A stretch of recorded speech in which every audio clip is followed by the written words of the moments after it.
My name is Mark Geisler. I'm a school social worker for the South Bend School Corporation. My experience has been with students middle school age, but I've just recently kind of moved into the high school setting, and I'm very much enjoying that. I mean, research these days is pretty clear that trauma and violence at a young age has a profound impact on students' behavior and their abilities and their ability to achieve. I think kids that live with trauma and violence on a regular basis, they're on constant alert. There's a lot of anxiety that accompanies that, a lot of hypervigilance, and I think their brains are in the fight or flight mode, which is a primitive part of our brain. When that's happening, higher functioning, like reasoning, good decision making, learning is certainly threatened. Unfortunately, we have kids who deal with family violence and stay home to protect members of the family.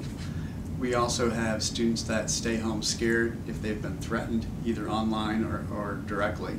And so it affects their attendance, it's affecting their grades, and it's affecting probably the most major way would be a sense of safety. The violence that one kid faces, other people experience too. The families of that child, the friends of that child, the neighborhood of that child, the school of that child.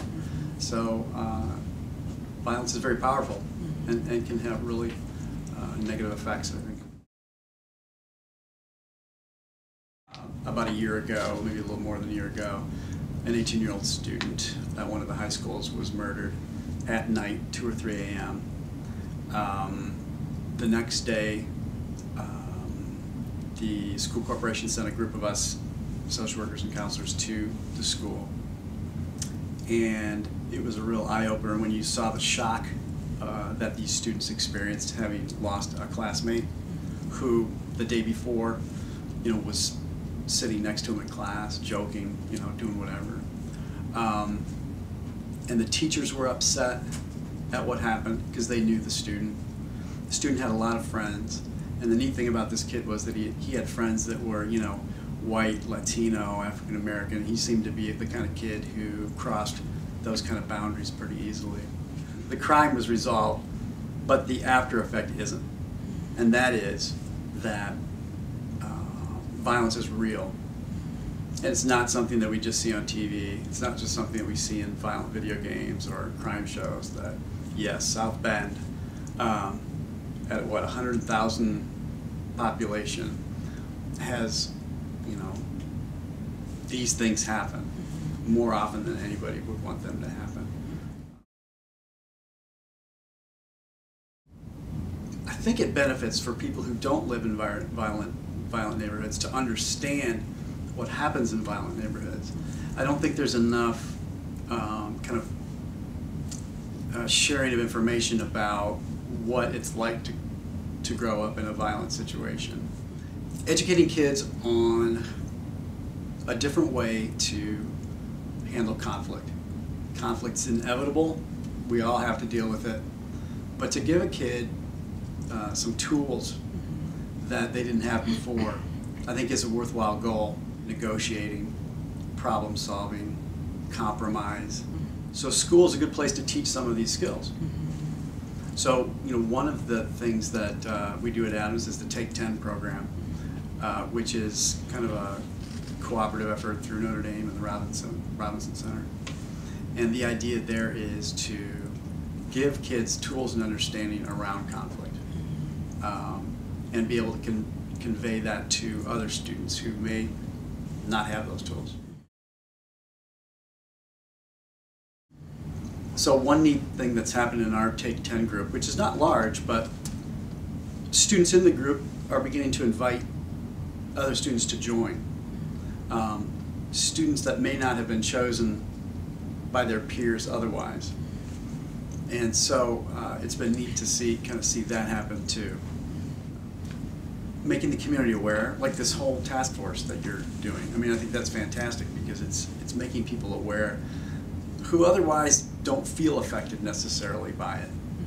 because it seems to be happening somewhere else. It's peers who are in the best position to influence other peers. So I think if youth could see that really, in the end, they're more influential than the adults in their peers' lives. So that's really huge, and that's developmental. And I think if youth knew that, I think they'd feel a little bit more empowered to do that.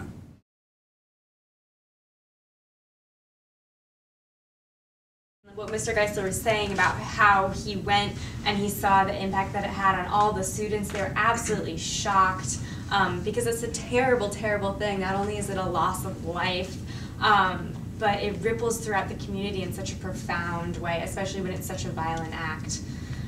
Yeah, it's hard to imagine like going to school and having your friends sitting in their desks, and then one day one of them's not there, and you know they're not coming back, and that would be just a really profound emotional experience to know that someone has died that you're used to seeing on a daily basis. Yeah, I think especially because school is a place that you generally consider a safe place, and having that then come and ripple through your school and kind of seeing in that safe place that it's not actually safe can definitely impact, like Stefan said, like on the larger scale in the community. And that speaks to the power of youth-to-youth communication.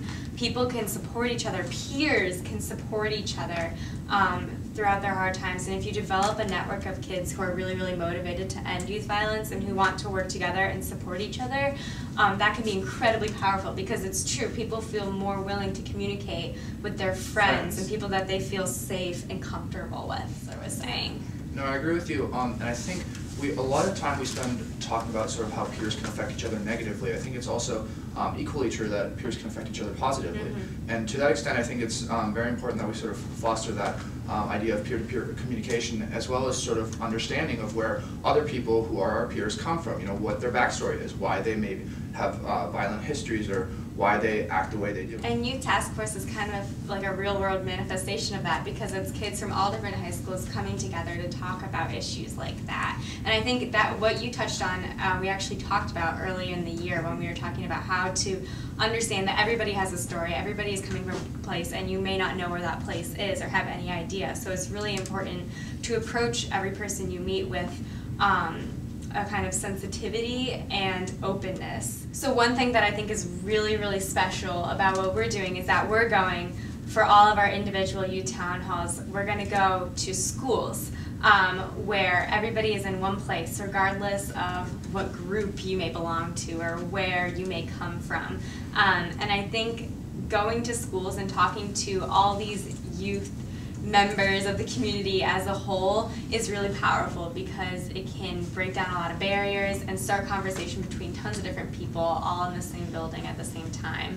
I think it's important to think about the fact that our role right now is primarily to get the conversation started and to get this movement kind of rolling, and once we can kind of get that gaining momentum, we can start to take a more active role in each individual school, and maybe, like you said, maybe one student will be inspired to, you know, manifest that in his own school or in his own way and spread it out further into the youth. And also, also in supporting the kind of programs that we have in place in the schools that work to end violence, like what Mr. Geisler was talking about, the Take 10 at Adams, which is really awesome, and I think it would be great to publicize it as much as we can, because it sounds like an amazing program that is being effective. Yeah, and like he said, it was slowly it's gaining momentum. Yeah.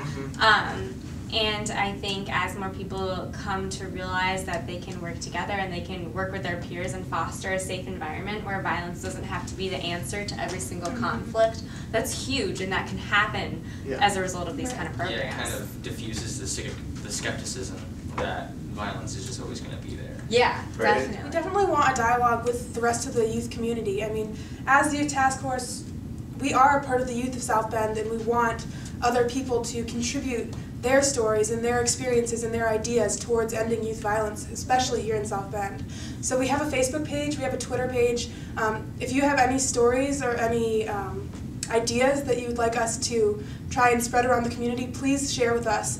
As well as if you have any youth groups that you want to bring into sort of ending violence in South Bend, we would love to contact anybody if you just let us know.